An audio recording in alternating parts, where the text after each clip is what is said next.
Okay, this lesson is 5-2A, and it's negative exponents. It's a short lesson, but it can be tricky if you don't pay close attention. The first thing I want to go over before we get to negative exponents is you can have a zero exponent. And I want you to write this down. Any number, any power with a zero exponent equals 1.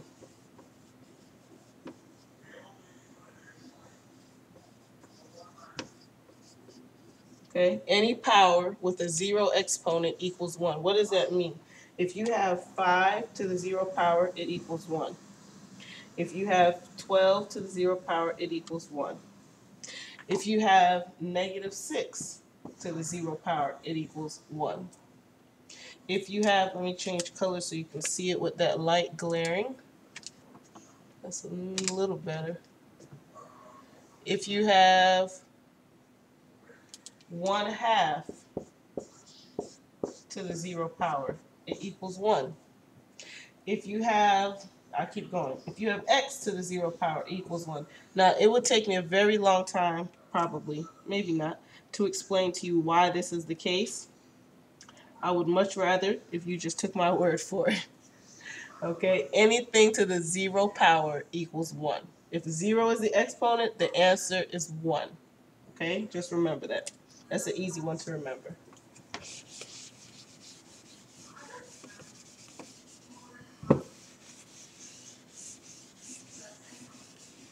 Now, for negative exponents, I'll give you an example.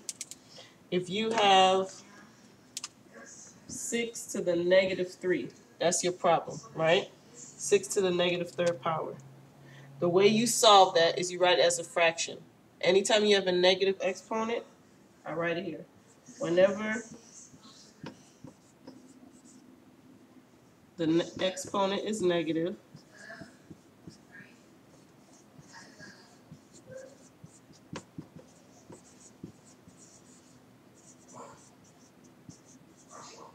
whenever the exponent is negative,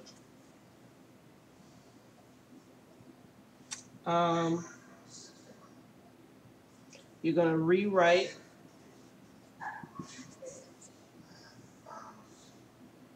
as the reciprocal with the positive exponent. And that probably sounds like, what in the world are you talking about? But it'll make sense in a minute.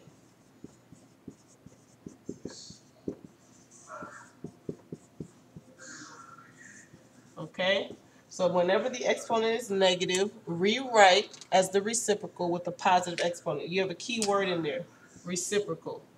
And if you remember what a reciprocal is, if you have the number 6, the reciprocal is 1/6, right? If you have 2/3, the reciprocal is 3/2. It means you flip it, right? So if you have 6 to the negative third power, the way to rewrite that is 1/6 to the third power. You see? Now that you wrote it as a fraction, the reciprocal, you can change the exponent to positive.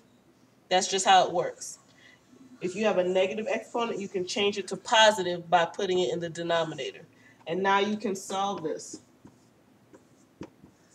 6 to the third power is 6 times 6 times 6, which is 216, I believe. You can check me to see if I'm right, but I believe I am right. So the final answer, 6 to the negative third power equals 1/216. Okay? Let's try another one.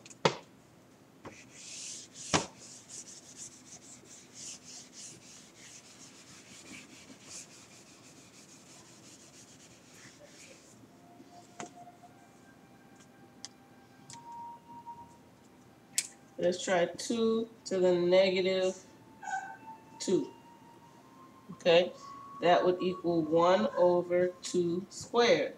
So when you change it to the fraction, you can make the negative positive. So that equals 1/2 times 2, which is 4. 2 squared is 2 times 2, which is 4. So 2 to the negative 2 power equals 1/4. Okay? Let's do another one. let's try it. Let's go backwards. No, actually, let's do a variable first. Say you have a to the negative fifth power. Same thing. You write it as a fraction. 1 over a to the fifth power. Went from negative to positive. Okay, and you're done because you can't figure that out unless they tell you what the a means or equals. Let's do one with a negative. I mean a negative base. Okay, so you have negative 4 to the negative 2 power. Then it would just be 1 over this whole number, which is negative 4 to the second power. And that's important because look what happened. The only thing that got positive was the exponent. You can't change the number, only the exponent changes. Only the exponent changes. Okay? So what does that equal? 1 times, negative 4 times negative 4, right? 2 times. Negative 4 times negative 4 equals 16. So the answer would be 1 over 16. Final answer. Okay, but that was very important. Only the exponent changes to positive, not the actual number, not the base. Okay. Okay, let's try going backwards. Let's go backwards.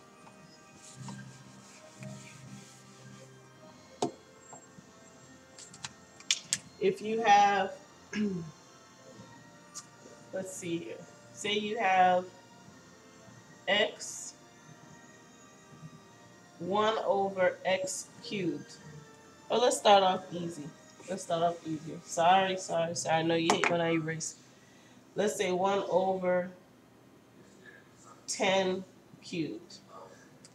Okay, and you want to change it back to a power with a negative exponent.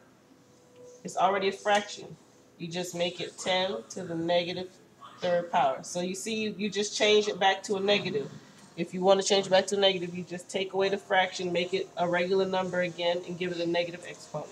So if you had 1 over x to the fifth power, that would be x to the negative fifth. You're just going backwards. You make the exponent negative, and it doesn't have to be a fraction anymore. Let's see what else we can do here. I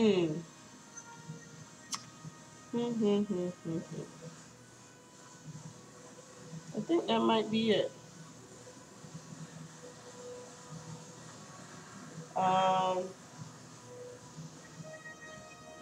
Oh, this is a little bit of a tricky one. I don't think no, they don't give you any examples like that, so I won't either. I won't make it any harder for you. Okay. Well, actually, I think they do. So, sorry, gotta do it.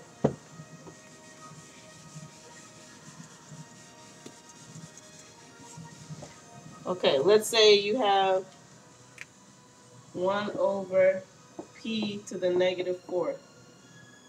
It's negative already, but it's a fraction. So you just change it to p to the 4th. You get the point?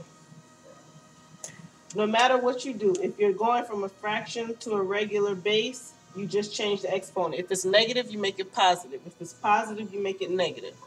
Okay? That's all I wanted to show you. In case you're lost, I'll do one more. If they have 1 over r to the negative third, that would be r to the third. Okay? Because I took it out of the fraction form, so I have to change the exponent from negative to positive. In this case, I changed it from positive to negative. You always make it the opposite, whatever it is. Okay? And I think you're good. Try to work anything else out in class.